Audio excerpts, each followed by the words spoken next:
Welcome to Analyst Talk with Jason Elder. It's like coffee with an analyst, or it could be whiskey with an analyst reading a spreadsheet, linking crime events, identifying a series, and getting the latest scoop on association news and training. So please don't beat that analyst and join us as we define the law enforcement analysis profession one episode at a time. Thank you for joining me. I hope many aspects of your life are progressing. My name is Jason Elder, and today our guest has 6 years of law enforcement analysis experience, with 18 years of criminal justice research overall. He held a social scientist position with DoD and Department of Homeland Security. He is currently the Director of Research and Development with Second Sight Training Systems. He earned his doctorate from the University of Albany. He describes himself as a criminologist at heart. He's here to talk about, among other things, threat assessments. Please welcome Dr. Nathan Meehan. Nathan, how we doing? We're doing great today. Great to talk to you, and I'm happy to be here to have a chat about the law enforcement analysis profession and learn and share at the same time. So excited to be here. Yes, I really enjoy talking about the two different ends of law enforcement analysis, what folks do prior to becoming analysts, and then what they do once they've left analysis. And I think you're a prime candidate for this, as you certainly have gotten your hands in many cookie jars over the years. I definitely have. It's interesting. When I started as an analyst, I didn't know what crime analysis was. It's one of those things that, like a lot of us, when I started in crime analysis, it was sort of a nascent, new position for a lot of folks. I think it would have been either my second or third year in graduate school, the School of Criminal Justice at Albany State in New York. I had finished with my teaching assignments, and I was kind of trying to figure out what to do next. And one of my professors who had taught he was Professor Robert Warden, who's a professor of criminal justice at the School of Criminal Justice at Albany. He was teaching a class on SPSS syntax that I don't know if any of you are researchers, but we use SPSS for a lot of, like, when we're analyzing data. And I took a class on SPSS syntax and I enjoyed it. I guess I did well at it. And I had worked with him and a couple other folks on some research projects, and he connected me with this position doing like part-time crime analysis at the Schenectady Police Department. And I knew about data, but I never worked with police data. And it happened to be that some of my colleagues were working there were leaving that position and going somewhere else. And they recommended me. And so I essentially did an interview with one of the assistant chiefs, not really know what I was getting into. And I started part-time, and it was sort of like a wow kind of experience. And it was honestly a very significant learning curve. It was a very significant learning curve. Yeah. So what were they asking of you? Like, certainly they had problems that they were trying to solve. So what were they hoping you could help them out with? When I started, it was a very data-focused activity, meaning that before I started, there was a significant effort to get their data, like their incident data, their CAD data, their arrest data, all of that, to some sort of recency and reliability. And it's one of those investments that the Schenectady PD made. There was a lot of investment, I think, from New York State via Operation Impact, that they spent a lot of time and effort getting Schenectady's data. And mind you, this is like 03, 04, 05, right, where all this was going on. A lot of effort getting Schenectady's data up to the point where it could be analyzed with some degree of recency. Mm-hmm. And when I started, it was a lot of presenting weekly and monthly statistics to bosses, right? And we all know that that's not really where the effectiveness and cutting edge of crime analysis is, but that's what we were asked to do because, frankly, I think that's all that we knew to do with that. So, I mean, and up to this point, you had already started your PhD. You were in that process. I mean, had your experience up until that point been very data driven? Yes and no. It's very, when you're in graduate school, data driven. We're doing research design classes, applied statistics classes, all that kind of stuff. So we're looking at data, but there is a significant difference between kind of analyzing statistics, right, and trying to generalize findings from a survey to using incident level data to predict crime patterns are two distinctly different things.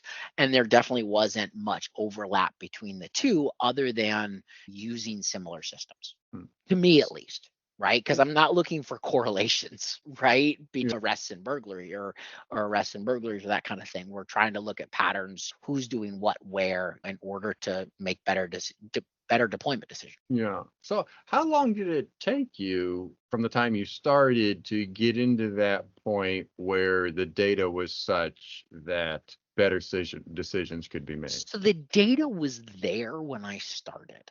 Hmm. And so what was the biggest thing that frankly I didn't know, right?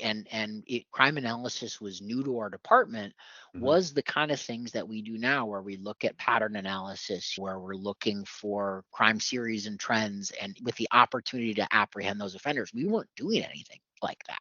And over time, as we eventually were able to start doing that level of work, where I really think that the impactful component of crime analysis is being proactive and help Hmm. catching those. And I'm air quoting serial, right? Hmm. Because we're not talking about serial killers, we're talking about serial offenders, people that are Sure. doing hundreds of car break-ins or tens of 30s of or hundreds of burglaries, right? Like that's where the power of crime analysis comes in, is identifying those patterns, working with patrol and investigators to figure out those patterns and then kind of air quoting catch the bad guys, right? Hmm. And that's where it really is. And I think it probably took us 3 to 4 years to get there.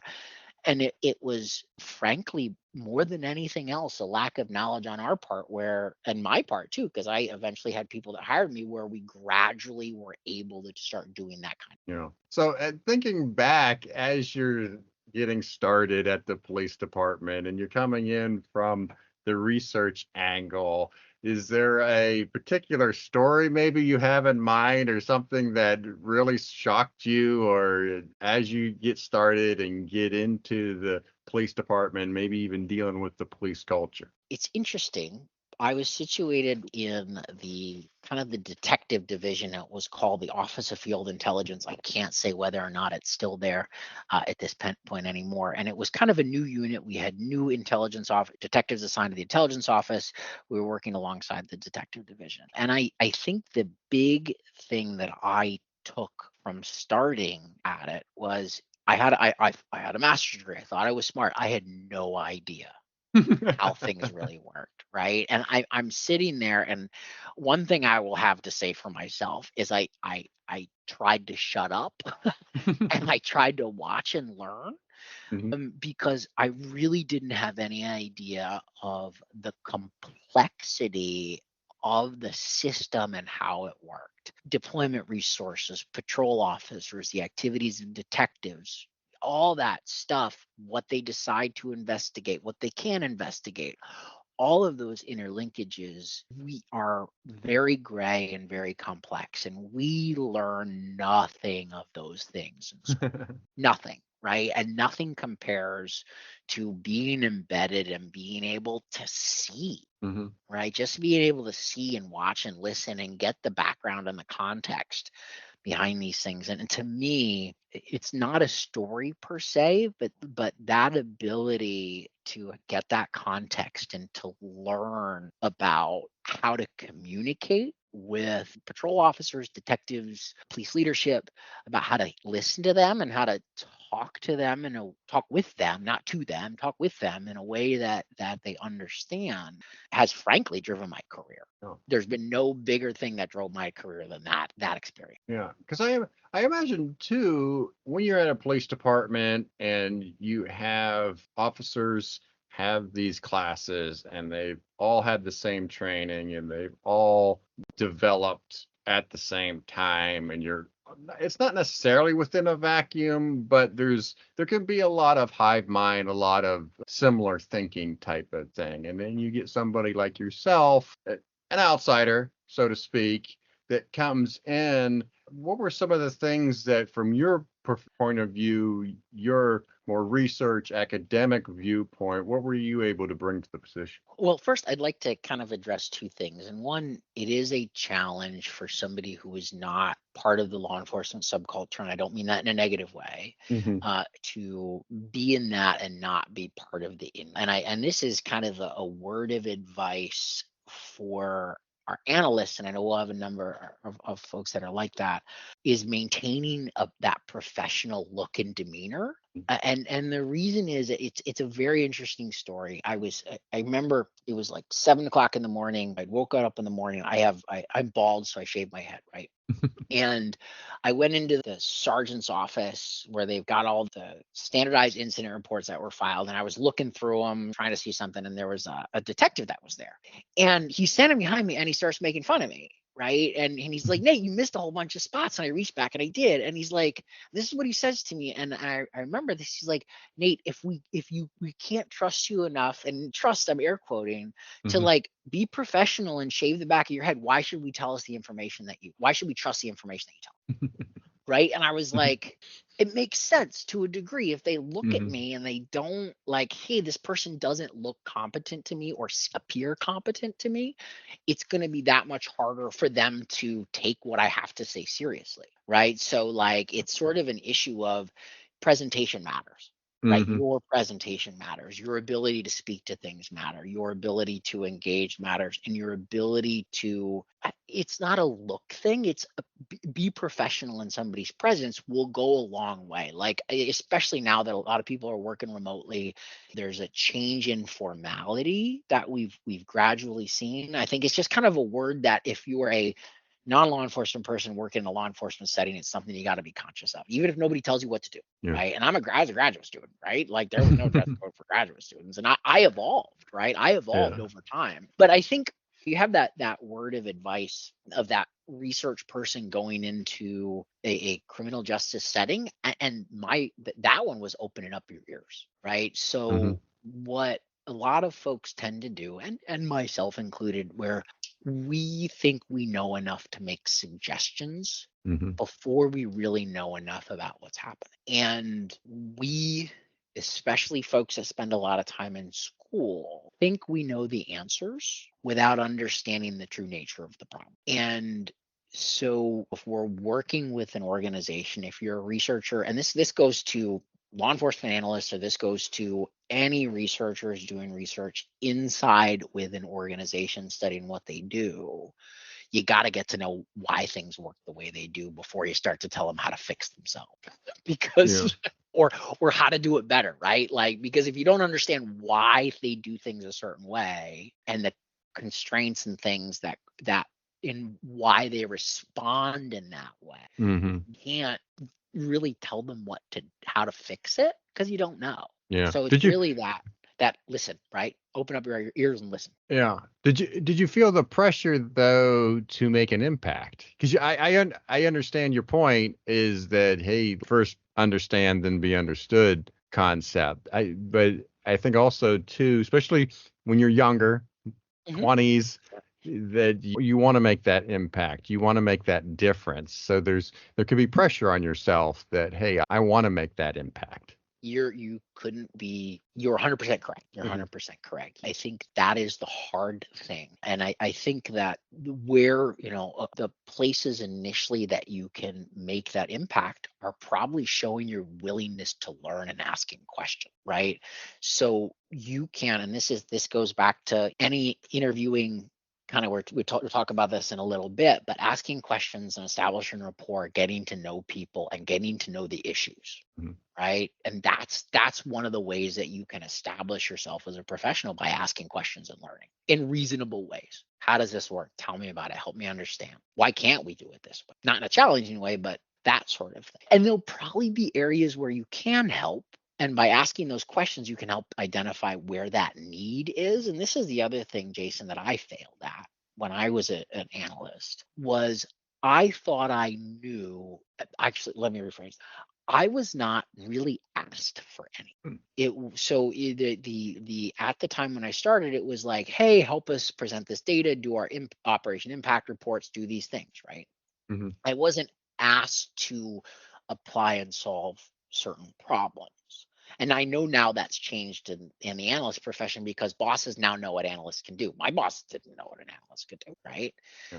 I started creating things and doing things without having a good gauge of what people actually needed, right? So Mhm. how do I figure out what the demand is for my services and help meet that? And that's something that I should have done a lot earlier. Yeah. It is it is fascinating. You're talking about research. I don't know if anybody's ever researched this, but it is a really odd phenomena of how analysis came up at a lot of police departments because it wasn't it as if they came to the conclusion themselves. It was almost that like, well, everybody else is doing it, so we have to do it too.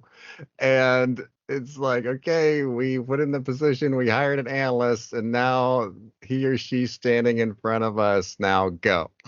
Like that's It's actually was even more obfuscated than that. So for years, the New York State had a program. I can't remember when it was over, called Operation Impact. And the idea behind Operation Impact, it was focused on gun violence. And New York State funded analysts. And so I forget how, in the high crime counties outside of New York City, they were funding analytical staff in order to drive intelligence-led policing with a focus on gun violence. So this work was oftentimes funded by a third party. I was funded by New York State through a grant, which is sort of like, okay, we have an analyst. What do we do with them? Right? They're supposed to be doing intelligence-led policing. Well, how do we do that? Like, so it's got all those things going on at once. So yeah, it's yeah. very, and I think we didn't actually start getting money written into the budget. I used money to get into the budget to fund like part-time people to help and Mhm. start to build the analytical staff. Now they have a lot more, right? So none of the Mhm. things that I'm saying are accurate anymore. This is 15 years Sure. or so, if not more than that, out of date by now. But it is a lot of those ways, right, where Mhm. things get stood up without a clear understanding of what that role is supposed to be. But that just doesn't happen in the analytical community. It happens Yeah, everywhere. but that does show some foresight on your part, right? Because I think a lot of analysts wouldn't go that extra step of talking with somebody to get more people hired, right? That's not a foregone conclusion of what you did. Some folks would have just was limited in terms of the time and effort that they themselves were going to put up do as an analyst, or they would go do analysis at a different department. But Yeah. that idea that you went and said, okay, we can do so much more with more people. So I'm kind of an empire builder. I'm much better at well, I say that true. I tend to like to build teams of people to work with. I taught for years as a graduate student. I taught both online instructor led classes, all that kind of stuff, and I like mentoring and working with junior folks. And an easy way to do that was to start an internship position. I started up getting interns from the bachelor's degree criminal justice program at SUNY Albany, where I went to school. And then like you find a good person and you want to find money to keep them. And funny enough, one of my first interns and one of the first people that I hired took over my job, and he is doing gangbusters at it. He's doing way better than I could have ever done. Like I talked to the guy, his name's Matt Douglas. I'm gonna do a shameless plug, super smart guy. He Hmm. is taking that work in directions I never could have taken it, right? And Hmm. he's done a fantastic job with it. But if we want to be a leader, right, in this area, if we want to have people that work with us, we want to make a difference in that way, we have to bring up people behind us, Hmm. and we have to make it so that we as an individual are replaceable, meaning that we can hand our work over to somebody else, right? Because that's the only way it stays, right? And so it's kind of two problems, right? One is I'm an empire builder. I always like to bring in people, build teams, that kind of thing. And the other one is if you want something to survive, right, it can't be dependent on a single person. Oh, that's a good tip. I do see situations where you have analysts, and they may be good analysts, and the only way to make more money at some of these police departments is to get promoted into a management position. And he or she may not be a very good manager. So you could be a very good analyst and not a very good manager. And so you're going to have the struggles of some of the things that you've talked about between hiring and having the vision and assigning projects, being able to be a task manager. Jason, it's even worse than that. What if there is no place for you to go in management? Yeah. Right? What if you have reached your ceiling? And that's one of, and not complaining, but I'm complaining. There was no place for me to go unless I built something. Mm-hmm. Right? There was no, and that I think is probably the biggest struggle with any given career. If you have no, if you want to go somewhere and you have nowhere to go, then the only option is to leave. Right? Like Yeah. if you want to, and that's definitely a problem when you have a single analyst and a single agency. Where do they go? Right. And then how do you how does that agency maintain continuity and all that experience? They train up a person and that person's like, well, I can't do anything more. I can't get a raise. I'm going to go. And then Yeah. the agency loses that. Right. So it's like a double loss. And that's a really hard thing when you've got one-off position that oftentimes are starting off like, I don't know what it is now, but new analyst positions in smaller agencies, it's not the best pay. And like you're usually fairly low on the totem pole in terms of getting raises and that kind of thing, which makes it hard, as you say, for somebody to get a raise, get promoted, that kind of thing. One of the things I like to talk to people that are in the management position or hire analysts. Mm-hmm. And we didn't talk about this on the prep call, but I will ask the question of when you're interviewing analysts, what are some things that you look for? What are some things that you've identified over the years that make a good analyst and seek out in candidates? So when I started hiring, not hiring is the wrong term, when I started with that internship program where I was kind of bringing in folks to learn about crime analysis as students with bachelor's degrees, I didn't know what crime analysis was when I was getting my master's degree in criminal justice at Albany. They didn't even have classes. They didn't talk about it. Right now they do. Right. So like I couldn't expect that the junior or the senior working on their criminal justice degree would know what a crime analysis position was. Right. So that didn't apply. Right. So I couldn't like look at background and experience. Right. And because we would need to train them in whatever we were going to give them. And so over time, what I came to rely on is two things, right? Whether or not I thought that person could be a member of my team or the team from a relational perspective, right? And meaning that will they fit, right? It doesn't have to be the same, but will they fit? Which is not really something you can train somebody on. And then the other one is the ability to learn about tools, right? So, and what I mean about tools, like what can happen or what used to happen is that somebody would get a bachelor's and a master's degree and all they did was ever did was write papers. If I was looking for those folks that, and I hired some and I helped them get jobs who were like, I want to learn ArcGIS. Like, I know that this is a thing. I want to learn about this. I'm willing to learn some of those technical skills that are harder, right? And that will be a differentiator, right? And the skills to the methodological tool skills, the willingness to learn that I can teach people about criminal justice and crime analysis, but getting that person who's willing to learn about those tools and interested in enough in data and analysis and thinks that way, that analytical mindset, that is important. Does that make sense? Like It that, does. like that there's some degree of technical skill. And this is what I've recommended this to. I remember I had a young woman who I think she was either a senior or she was first year of her master's program. And she was talking about like, hey, I'm really interested in doing this. What do I do? I said, you got to learn how to map, right? ArcGIS, right? Learn this skill because people want that skill. It's what they use. Sure. So I don't know if that applies anymore, right? But it did then. Well, and I would say too, and what others have added to this conversation is the expectation isn't to know every single software there is out there. If you're in an interview and they ask you this type of question, what you're focusing on is you might not know the particular software that they are asking about, but you certainly can talk about other software that you have worked on over the years and maybe how you did extra tasks or maybe more advanced tasks in that software, and that's how you show that you're a quick learner. Right, no, 100%, right? Because you can teach somebody to be interested in like routine activities theory or why people break into houses, but it's much harder to teach them to be interested in data structure. right? Or Yeah. competent in data structure, right? Hmm. Like, or different types of variables and the issues with. I'm thinking about using heat maps for burglaries, right? You've got this big span of time where the burglary may have occurred. Like, how do you map that out, right? Like that kind of thing. That takes a degree of nuance and Hmm. understanding that technical skills where you think about these things matter. And those are skills are transferable. Yeah. Yeah. Definitely. Okay.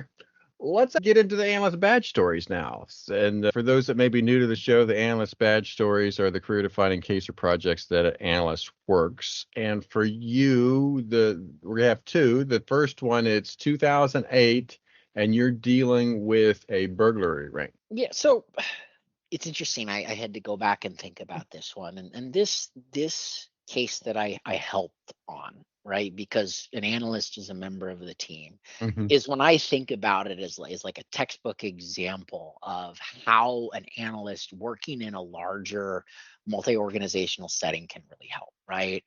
And I went back and I actually looked at the news stories about this because I couldn't Hmm. remember because it was so long ago, and my recollection is a little bit different than some of the news stories that are out there. So, like, please allow me to take a little bit of poetic license to it.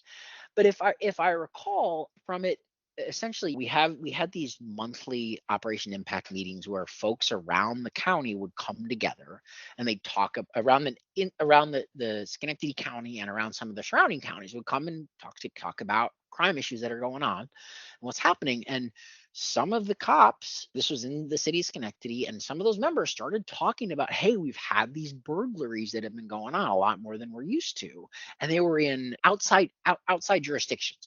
We always had a lot of burglaries in our city. We had, in a city of 60,000, some years we'd have like 800, right? Like, so Hmm. having burglaries was not an issue for us. It was the bigger problem was figuring out all the different types of burglaries we had and separating them out. But this, enough agencies came to us that we were able to say, hey, there's obviously something going on here, similar patterns, similar types of houses broken into, similar process of how those occurred. If I remember correctly, part of the pattern was like they would smoke inside, right? And then they would take the jewelry box and throw the jewelry box on the bed, right? Like that came up a number of times. So we could tell it was the same group of people hitting the same kind of houses in the same way. Hmm. And we did that class, and there was some knowledge from some of the from some of the connections. There was some knowledge over who was potentially involved, and we knew some areas that we thought they were going to hit based on the kind of house they were breaking into and the time of day and all that kind of stuff. We put out resources, and the folks that some of our intel said might be involved were popped on the way Hmm. through. And it was one of those things where they got the FI card, right? They stopped the car, got the FI card, right? And it all kind of rolled out from there, the field interview card, and all kind of rolled out from there, where it was like every single thing added up, where that cycle of the analyst working as part of the team to feed information out, patrol officers, detectives working to aggregate it all, that within like a short amount of time, it all came together and those folks got caught. Hmm. Right. And to me, it was like, this is exactly what this job is supposed to be. In terms of them selecting the houses, what were they looking for in terms of targets for these houses? You know what? I wish I had those bulletins that I put out in front of me. I Yeah. don't have them anymore, but it Yeah. was kind of classic. It was a more upper scale neighborhood, a wider, you could tell based on, it was like single family homes, Hmm. larger lots, you know what I mean? Slightly occluded fields of view, that kind of thing. And it was Hmm. much more of a general area that we'd seen similar activity at other times in the past. Right. So it was kind of the classic method of entry, point of entry, that kind of thing, type of neighborhood kind of thing. Yeah. And were they most likely doing this during the day? Oh, it was always during the day. Hmm. Right. Like, so it was that classic. We know people are at work. We're going to those Hmm. places where people are working, right? Like, slightly different now, right? The more people work from home, but it Yeah. really fit that kind of that classic, nobody's at home. We're doing this during the day kind of, right? Yeah. So that really classic residential burglaries during the day. Yeah. Yeah. I'm the nosy neighbor now. I know exactly when Yep. my neighbor across the Yep. street has service people at the house. Yep. Yep. Yep. So when you look at pattern of behavior, and because you think that there's not a pattern, but there is a certain way that they do things. You talked about smoking and throwing this stuff on the bed, and they were obviously targeting certain types of jewelry, certain types of items to steal. They were targeting certain houses during a certain time. I mean, all of that goes into the decision for them to choose one particular house over another. 100%, 100%. And I think, to me, one of the things that I learned about as being an analyst was a real focus on that situational crime prevention area. And it's very interesting because on my dissertation committee was a professor named Graham Newman, who is worked with Felsen and Clark and all these folks on a Mm-hmm. lot of the situational crime prevention stuff. And I never took that class or realized what other stuff he was involved in until like after I was gone, Mm-hmm. right, from graduate school. But the thing about that whole area of thinking about offender opportunity and decision making and opportunity and changing opportunity is that is something that can be adjusted right there, right? If we look at like long-term versus short-term criminological theory, right? Like a lot of your macro criminological theories are like crime is higher at a macro level among folks that are drug use, poor education, all of those those factors, right, that impact criminality, right? How does a police chief deal with that? Right? You can't adjust. You can't fix that. That's a long-term fix, 15, 20, 30 years. You can adjust opportunity. You can make it more difficult to target specific places. It's something that people can control, right? Or do something about. And that, to me, that idea of what can that person who's dealing with that problem do about that problem is, I think, a really important and impactful thing that we as analysts can help drive. But I still, in whatever work that I'm doing, I try to help. What is that practitioner doing, or that person doing that has a problem, and how do we help them solve it? Yeah. I don't know if that helps.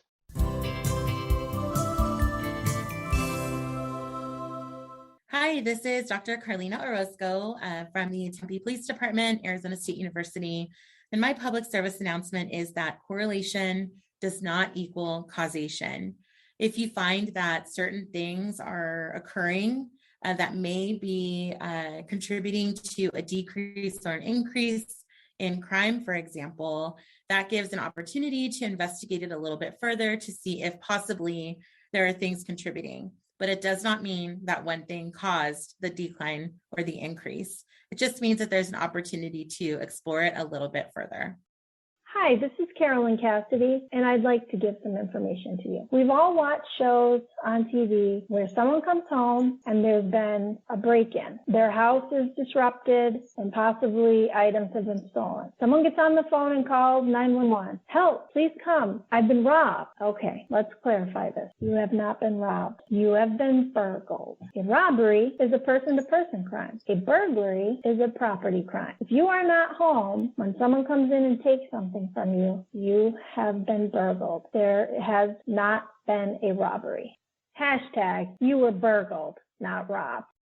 Before I get you back to my interview with Dr. Meehan, quick follow-up. Last week, Annie Mitchell, during the IACA update, mentioned that graduate students were not included in the cost of student rate. They are included, so whether you're an undergrad or graduate, students both get the student rate for the IACA. Also, we did just drop episode 2 of Cocktails and Crime Analysis. Chris, Charlie, and I talk about the IALEA conference, the best sci-fi movie, and the Fourth Amendment is Not for Sale Act. Christopher Bruce joins us on whether or not Microsoft Access should die. See the link for episode 2 of Cocktails and Crime Analysis. Now I want to get you back to Dr. Meehan.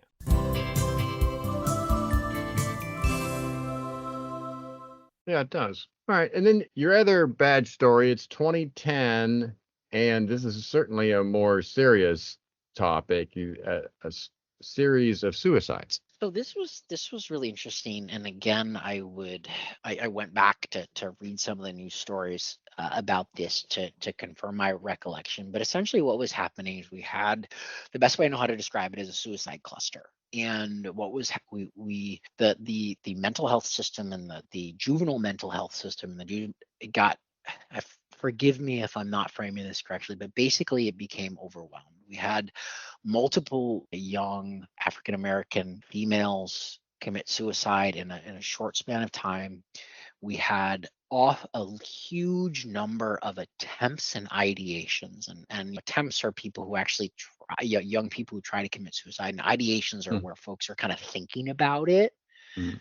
It became a crisis, and it became such a crisis that like we got, everybody was at the table, and I had a small seat at the table for this, and I'm definitely not trying to say that I was a key player in this process, but it was astounding because we had this literally this suicide cluster that was going on, and we couldn't, like, why is it happening? Mm-hmm. And one of the folks, and I'm gonna be cryptic about this, but somebody agreed to share with some information with us about what was happening, and it turns out that there was a gang that was using sexual assault as a mechanism to leverage participation and involvement in gang activities, as well as, so there was kind of this gang called 4 Block that was primarily younger males who were using sexual assault as an initiation and as a weapon. There was a female kind of gang that became kind of started alongside them. I don't have a full understanding of the dynamics between those, but there was a lot of bullying, sexual assault going on. It was all tied to the activities of this. Primarily, we attribute a lot of it to this gang 4 Block. And this was all occurring over a couple of months, and this came up, and there was a lot. This reached national headlines, and there was the federal government came involved, and there was a task force that was put together of state, local, and federal folks to investigate this gang. And the investigation took a couple of years. As they do, it was led to a large number of arrests, and the number of folks got incarcerated, but it didn't really solve the problem. I responded to it, you know what I mean? But it was one of those things where it was really just a huge human toll. And this is especially this whole situation about these young men and women, and that they're, the loss of life and the impact on the lives of them and their families, and all that kind of thing. I've never seen anything like it, and it's in the face of everything that they knew about suicide clubs, right? Like it was a phenomenon, right? Where normally suicide typically occurs in a young white males, right? Young white males, at least it did at the time. And this was a cluster, was predominantly among young African American women. It was just, they just didn't see it happening to that degree with that population. Yeah. And did you say about 4 to 6 suicides? So I think it was 4. There was the number of attempts and ideations was very, very high. I don't remember the exact numbers. But it filled up the juvenile ward at the hospital. It was like they were overwhelmed with the number of young people that had tried to commit suicide, that were indicated they might commit suicide. Like, it wasn't just the folks that did, and I don't mean to denigrate that loss, but it was like, if I remember, it was more than 100, if not a couple hundred. Oh, wow. When you add in the attempt ideations and all that kind of stuff, like the system was overwhelmed, right? Like, where the number that were occurring were just astronomical over a multi-month span. Wow. Yeah. When you told me that, I had never heard of anything. I read up some of the articles that you sent to me and started reading up on it. And I was like, man, they took it seriously, and it seems like it was a multi-department response to everything. It wasn't just a police problem. Oh, no, no. I mean, it was a multi, and kudos to everybody that was involved in the process to figure it out, what was going on, to develop the relationships enough that we could figure out, to get enough information from the community about what was happening. And I say we, I meant the larger group, because there was obviously the county entities were at the table. The juvenile agencies, juvenile probation, all those entities were at the table trying to figure out what was going right, and asking for help and trying to figure that out. It was the whole process was, I don't know if impressive is the right way to describe it, because that makes it seem positive, but it was a very much so a different experience. Yeah, I'm probably going to test your memory here, but since these were tied to sexual assaults, I'm curious to know how many actually reported the sexual assault to begin with. I do not know the answer to that. Yeah. And since a lot of these were young folks under the age of majority, we obviously don't have that information. Yeah. But we did not know that that was an issue until it was relayed to us that this was going on, right? Like, so it's not like there was a reported assaults that were being investigated and that's how it came to light. It came through other channels that this was the situation. Yeah. And I do see in the article that you talked about the federal response. There was a RICO case. Yes. Yep. That was that was what they targeted the 4 block members with. That was with RICO, because it was a criminal organization. They were doing a lot of stuff, right? It wasn't just this, it was a lot of other things too. All right. Well, hey, we'll try to, that's a heavy one. We'll try to move on here. So let's get into you leaving the police department and going on to work for DOD and DHS. Sure. So probably the best way to describe it. So I was a social scientist at the US Naval Research Laboratory. I left there. I went from my crime analysis position over to DOD to help out with a number of research projects that were sort of related to the intersection of law enforcement, security, counterterrorism, that kind of stuff. So it's just sort of a mix of all of those. And one of the reasons why I kind of got into this position was because I had that practical level experience working with practitioners, right? I wasn't just a researcher who published papers and did research studies, right? Like I was involved in that kind of thing. And I went over to work for the Naval Research Lab, and it was interesting because I got a fellowship where, I was able to work on a variety of research projects without having to worry about funding for the first 2 years. And this is where it's interesting. The Naval Research Lab, the best way I know how to describe it, is a fee-for-service contract research entity inside the federal government. So what that means is that we take funds from other federal agencies and other DoD agencies, do all kinds of stuff, and that we would do research for them, research and development projects for them, and then give them the product back and move on to the next one. And I was fortunate to be able to do research projects inside DoD, but also for Department of Justice and Department of Homeland Security. So full disclosure, didn't work for Department of Homeland Security, did research for them. And so, which is a kind of an interesting distinction, but I was able to do a lot of research projects on a variety of topics. I was involved in some projects doing GIS targeting decisions, right, for suicide bombers, right? So I was actually using like ArcGIS based techniques that I use in analysts. They're doing suicide bombing preferences. I did some software specifications for some threat reporting software for Federal Protective Service. Was involved in all kinds of different research projects, some interview and interrogation research with the High Value Detainee Interrogation Group, some human behavioral observation work for the DoD, which turned into a long-term research agenda that I'm still involved in. Actually, both I'm still involved in some degree, the interview and interrogation and the behavioral threat detection work. But all of it, frankly, stemmed from the fact that I started off as an analyst and I had more of an ability to talk the talk and walk the walk because I was involved in stuff. It was interesting, but I had to go out and ask people for money. To try to do work. Yeah, but I understand your comment before of how that ability to work with police officers impacted the rest of your career. 100%. I mean, I have relationships that I developed as a crime analyst that I still have to this day with practitioners that I still do work with. And I was not a cop. We know this. We all as analysts have this thing where no, I'm not a police officer, but I try to be a member of the team, right? And but that ability to communicate and relate and understand more where somebody's coming from when they talk about the challenges that they have with their position, because you have some more context to it. And that's made a huge difference for me personally.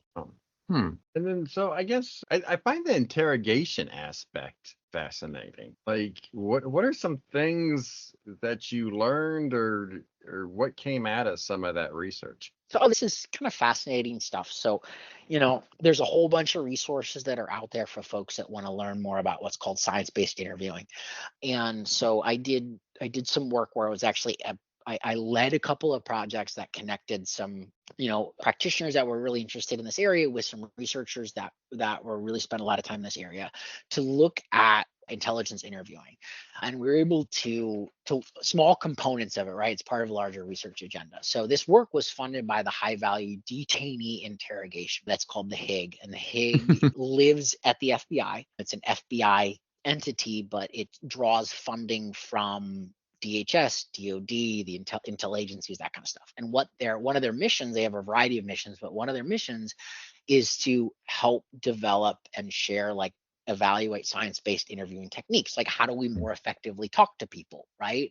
Sure. And this was started around when Obama became president, and we decided not to waterboard people anymore, which is because it's good, because it's torture, right?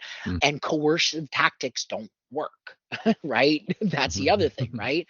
And it's all about talking to people, right? And it's all about establishing a rapport with people. And we're talking about an investigator in an intelligence interview, or maybe even a criminal interview. How do I draw out information and knowledge from them? And there's ways of getting more information from people, more higher quality information from people. It's not just a lie detection issue. Lie detection is part of it, but it's about, like, getting more and better high quality checkable facts from people that you can use for your investigation. And the interesting thing it's all about stuff that we can use every day too, right? Establishing a rapport, finding common ground, actively listening to what people are telling you. All these things help you get more information.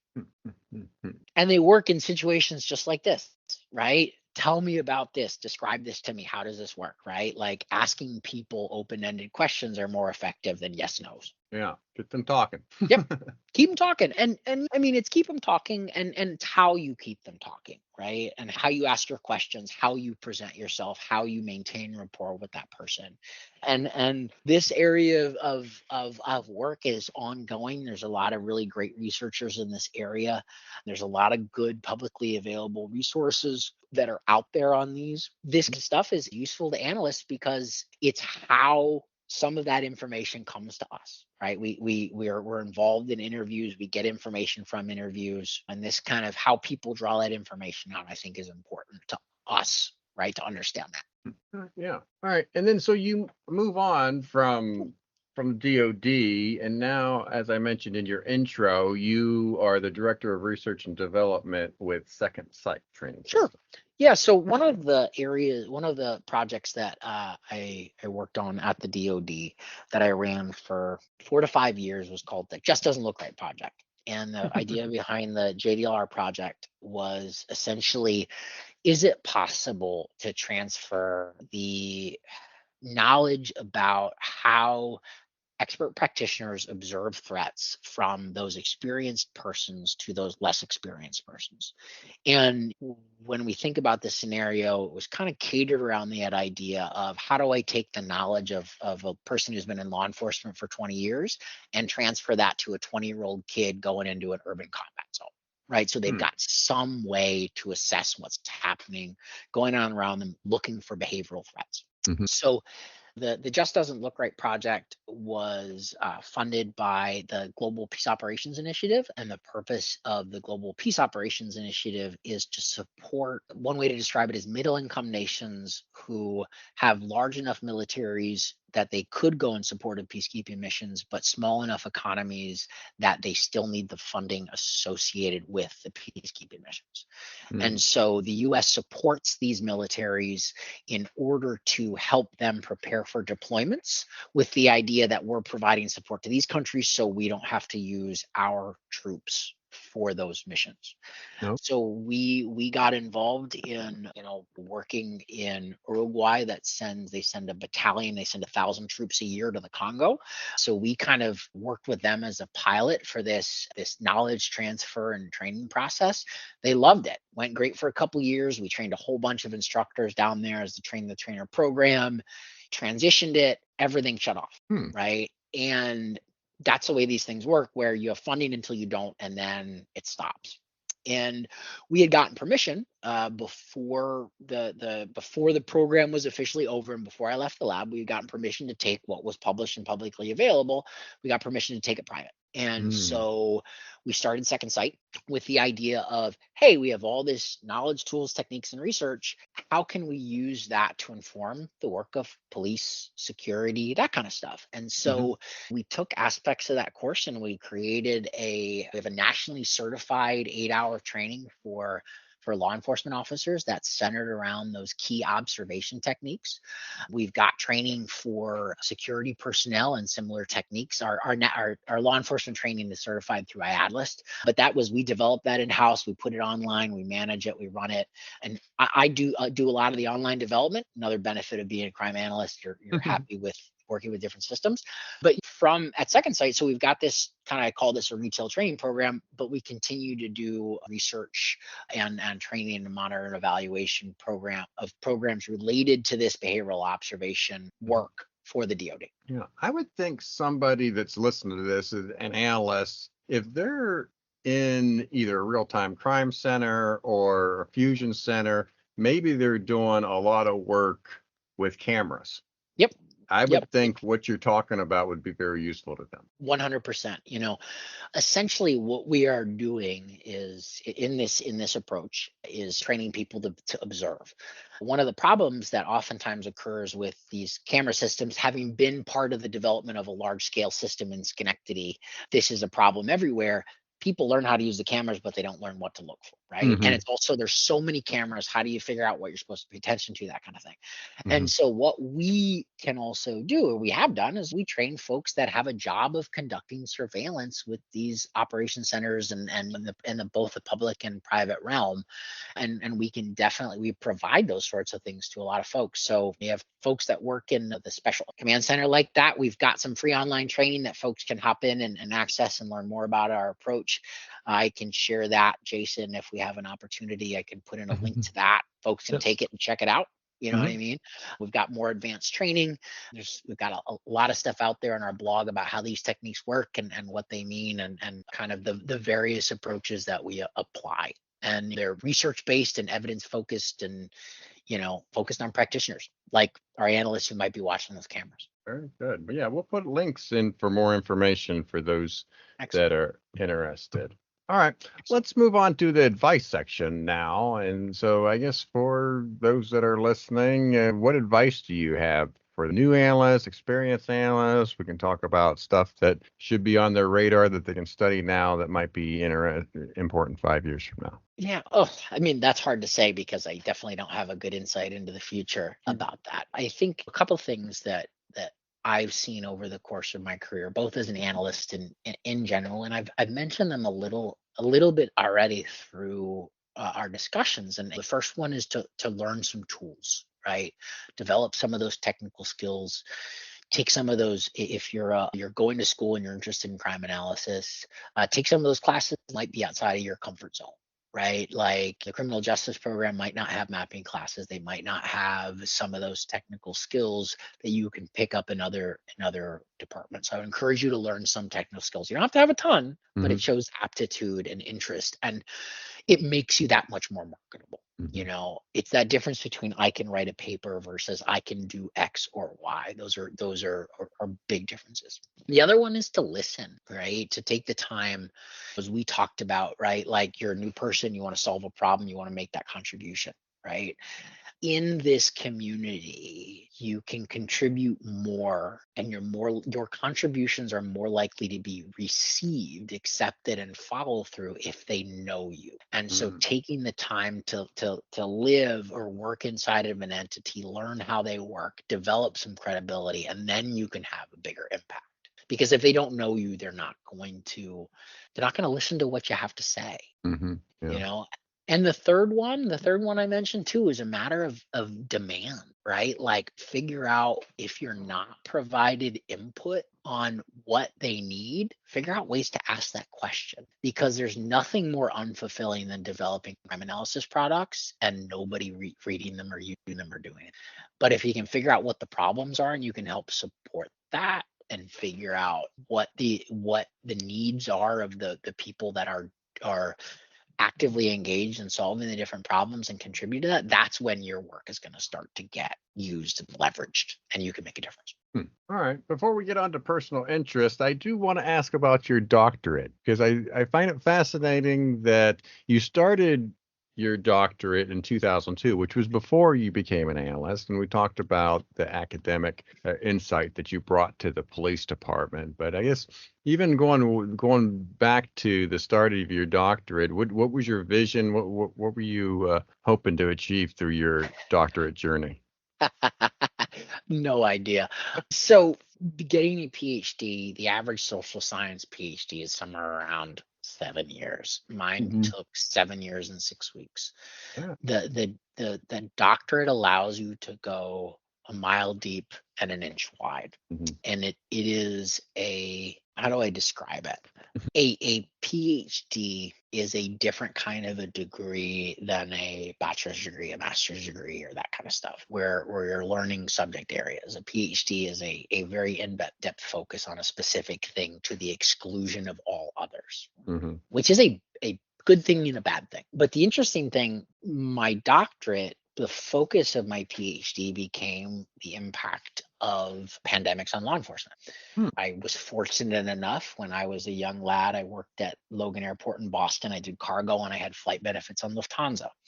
I had an opportunity to travel to South Africa, where I got to learn about the challenge that HIV and AIDS was having in South Africa and how much of a problem it was specifically for law enforcement agencies. It had a disproportionate number of folks that were affected by that.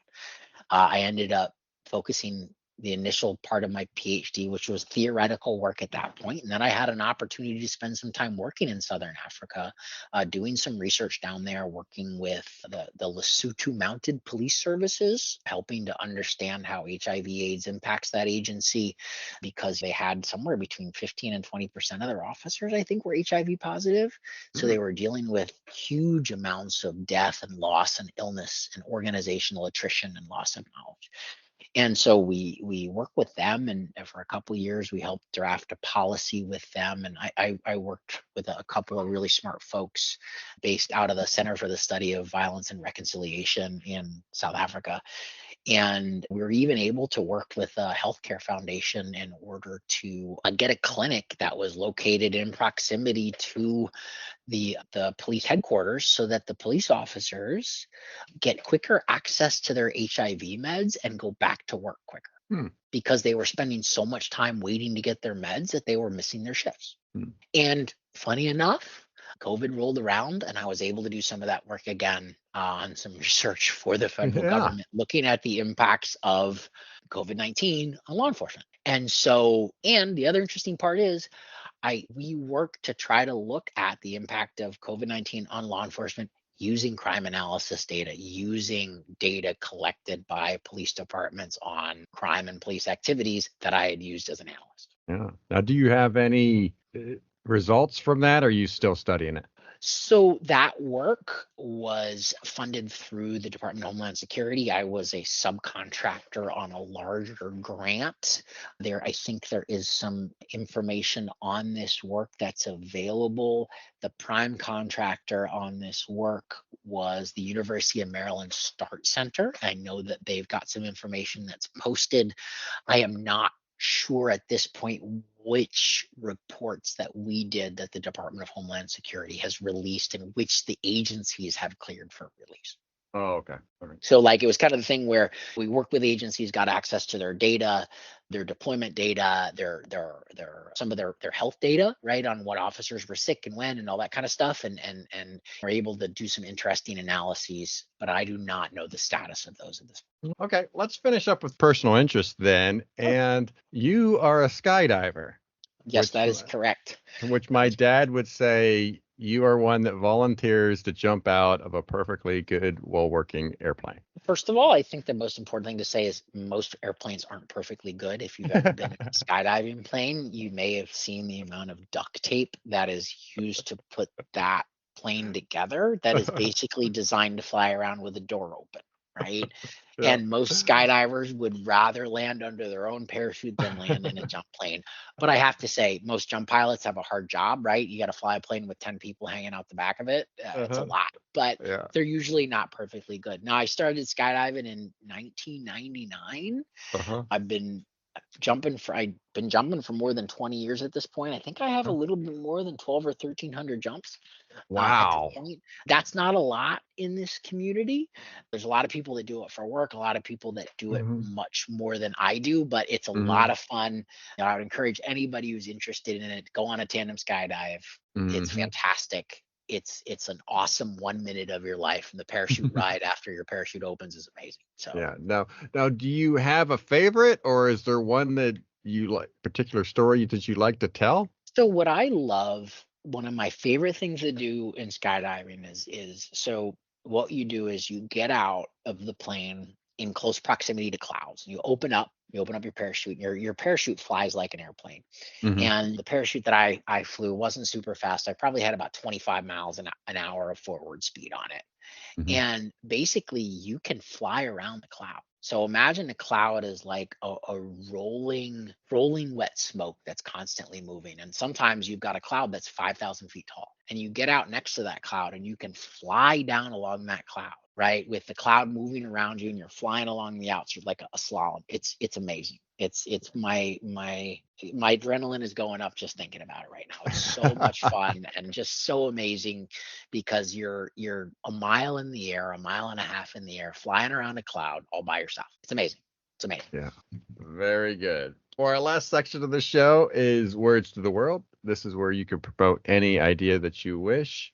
Nathan, what are your words to the world? You mean other than be nice to one another? No, I think crime analysis as a profession has grown since I started over the last 20 years. I think it's fantastic about how much this has become a career. I think it's fantastic that organizations are using data. I think it's fantastic that organizations like this and the International Association of Crime Analysts and all of those different organizations are there to change crime analysis and law enforcement analysis into a profession and provide resources and guidance about how people do things. So I think my word to the wise is everybody continue to help each other grow in this area and share your experience, because all of that matters to somebody else. Very good. Well, I leave every guest with you've given me just enough to talk bad about you later. Perfect. But I do appreciate you being on the show. Thank you so much, Nathan, and you be safe. My pleasure. Thank you very much. Thank you for making it to the end of another episode of Analyst Talk with Jason Elder. You can show your support by sharing this and other episodes found on our website at www.leapodcasts.com. If you have a topic you would like us to cover or have a suggestion for our next guest, please send us an email at leapodcasts@gmail.com. Till next time, analysts, keep talking.